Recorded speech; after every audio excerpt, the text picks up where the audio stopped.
Most people know we've had since really the first part of this year construction being done by the Utah Department of Transportation on I-15 between exits 4 and 5. That's the Bloomington exit and the Dixie Drive exit.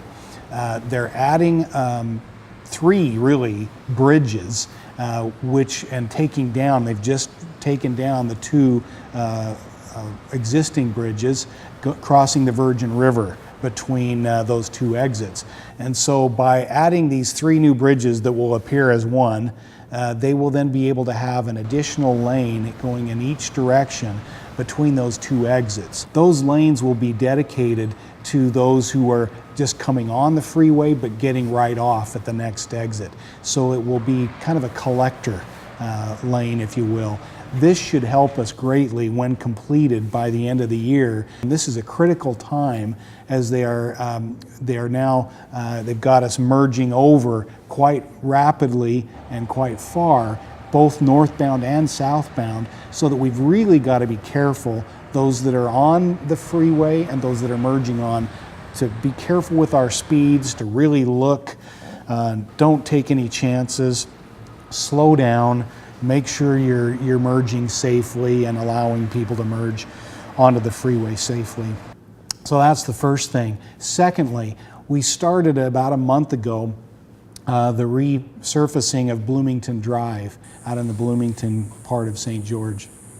This is about a 45-year-old road, and while we're replacing the road completely, we're also replacing the subgrade and the water line that goes in that road or under that road.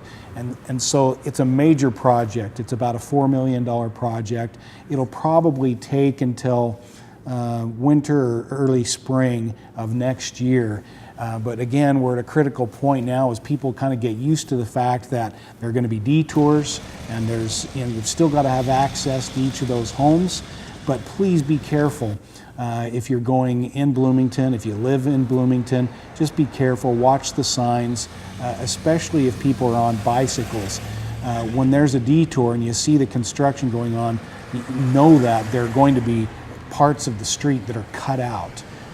Initially, they're doing things that will allow them to tie into a temporary water situation, and so that means there are holes in the street and pipes and hoses protruding, and you just got to be really careful. So just I'm hoping people will be patient with us as we do these projects and as the state does their project on the freeway, so that we can be safe. In the near future, it's going to be much, much better, smoother, nicer for everyone, and I think it'll be well worth the wait.